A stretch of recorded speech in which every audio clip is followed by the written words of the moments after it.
They are scientifically testing and getting funding, I believe, from the National Science Foundation and I believe also the Department of Homeland Security to study the science of psychological brainwashing. Do you understand why I call this digital MKUltra? So here you go. This is the DHS hearing on internet censorship. This is Ben Weingarten. It's great work at Real Clear. This is Martin Kulldorff, one of the censored scientists. They were testifying for the Republicans and testifying for the Democrats on how censorship is simultaneously not happening and a good thing is Dr. Cynthia Miller Idris. Doctor, are you saving lives in the medical profession? That kind of doctor? Oh, you're an academic who does censorship work. Now, Dr. Miller testified that what they were doing is not telling people what to censor, but teaching people how to think. They were not actually weighing in on the substance of policy debates in this disinformation work.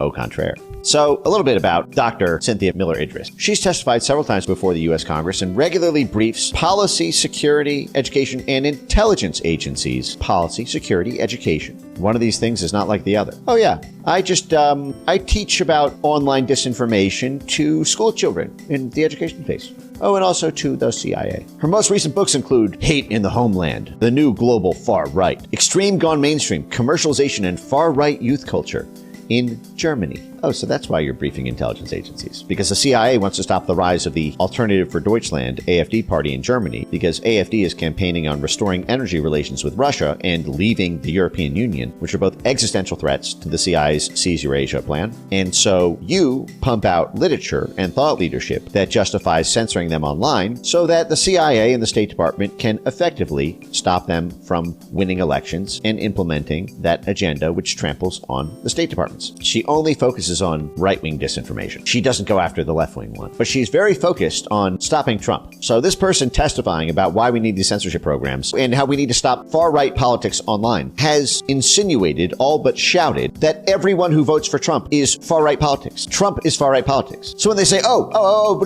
we're just censoring the far right. Oh, just the far right. Who's the far right? Everybody who votes for Trump. 100 million people rolled up in that. She does all this work in Germany, in Norway. Remember the big push around Norway, including the head of NATO at the time, Jens Stoltenberg. Always a NATO connection to these things. Involved in social and political thought control via pre-bunking misinformation work. She designed videos to pre-censor beliefs about COVID vaccines. Hey, doctor, didn't you testify that you don't tell people what to think, but how to think? So why are you telling people what to think about vaccines? Or is that a get-out-of-logic free card? While they were being rolled out, you were not just telling people what to think. You were building entire censorship strategies.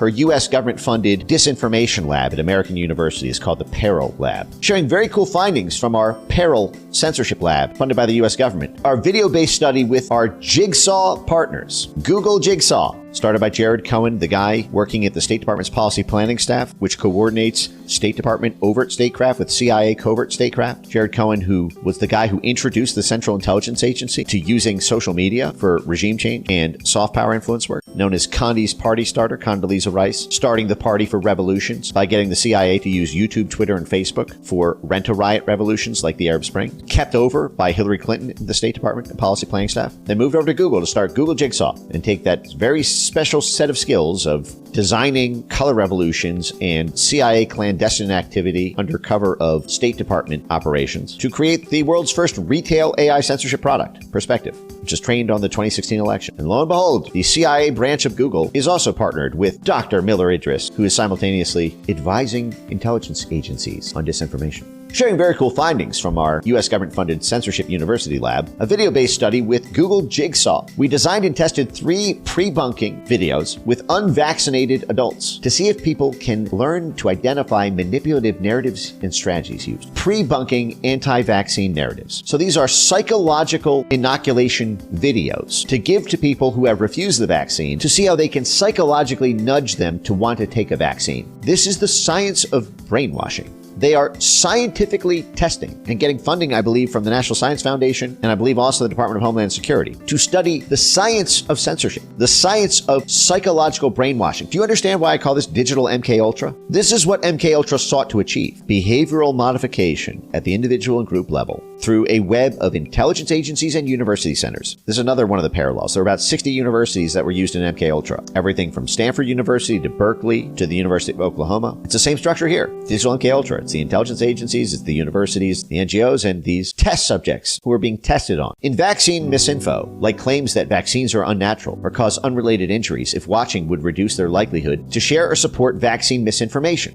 So you understand what they're doing here. They're taking people who were skeptical of taking vaccines and then strawmanning through videos that badly distort the facts and break everything down, take everything out of context, make it look ridiculous, and then test how likely those people are to share news articles or videos or information about vaccines not being effective anymore.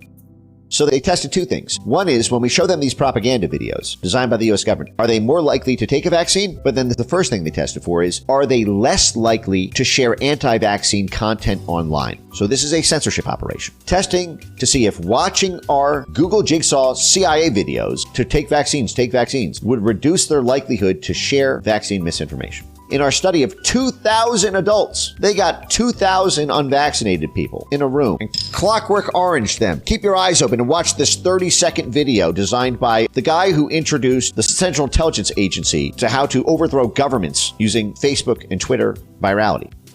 Okay. In our study of 2,000 adults, the 30-second videos worked across all three outcomes of interest. People who watched our 30-second brainwashing videos were more likely to recognize rhetorical strategies in the video containing misinformation about the COVID-19 vaccine. They also reported lower support for sharing or financially supporting the video containing misinformation. Also indicated a higher willingness to get the COVID-19 vaccine. Really excited to show that video-based psychological inoculation can work in videos as short as 30 seconds. For my purposes, on the censorship front, this second one is really important. She's really excited that after being shown these government-funded propaganda videos to try to discredit the beliefs they used to hold, that they expressed lower support for sharing it to their own friends and family and on their own news feeds, or financially supporting the video containing it. So they are excited about doing economic damage to anyone who has a belief or makes content about being skeptical of the COVID-19 vaccine. So this is the government funding a mercenary to bankrupt or financially ruin a U.S. citizen who's supposed to be protected by the First Amendment, where the government can't play favors in the media ecosystem. Oh, but wait, we are just getting started. Here's how this works. They call this psychological inoculation. It's designed to work the same way that a vaccine does. A vaccine gives you the disease that it's supposed to stop. At least that's supposed to work. But it gives you a small dose, so you build up antibodies, so that once you encounter it in the wild, you already have the antibodies to the virus. That's how they structure this psychological brainwashing. First, they take someone who's skeptical of vaccines and they give them a warning message. Warning! This belief system is total bullshit.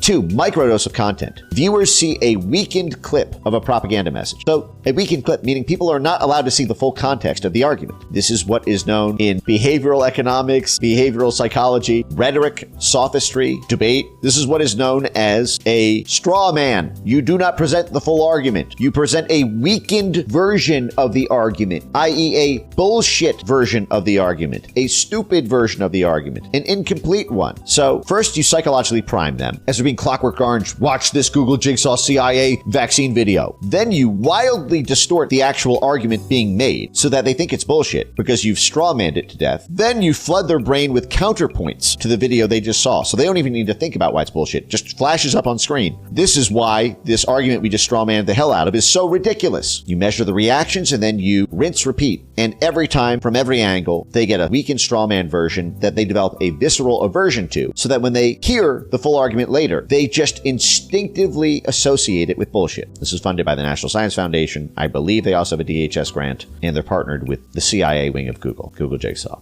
But wait, there's more. Like vaccinating against a virus. What if people were vaccinated against misinformation? Testing the efficacy of attitudinal inoculation. Digital MKULTRA. Funding for her censorship work comes from taxpayers. Dr. Miller Idris's research has been funded by grants and fellowships from the National Science Foundation, the Department of Education, and the Department of Homeland Security. 3 different government agencies are funding her digital MKUltra, psychological inoculation, censorship black magic.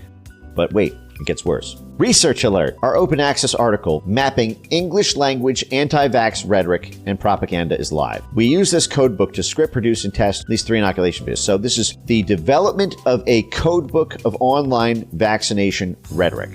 Do you remember how I told you the AI censorship technology funded by the Pentagon works? First, you create a code book of the language that ISIS uses. What are their keywords and phrases? What's their slang? What's their jargon? The prefixes, the suffixes, the nouns, the adjectives, the constellation of terms, the keyword map, because that will generate a network map of the community of people online who talk like that, or use those words, or use those phrases or those hashtags, or talk about certain historical or topical events, and then you can run your censorship algorithm to micro-target that group to get sandblasted off the internet through censorship. And you know who does that work, that AI censorship work?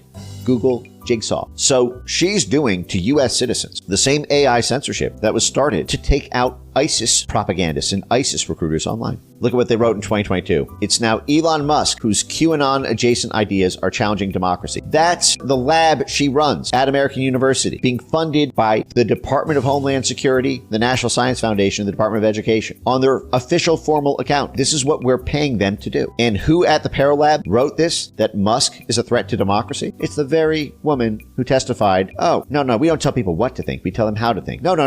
Our counter-disinformation work never takes a formal position on one side of an issue. We just teach people how to think about positions so that they can make up their own mind and be more resilient to misinformation. Oh, by the way, Elon Musk is a QAnon-supporting, QAnon-adjacent threat to democracy. And everyone who votes for Trump is a far-right extremist.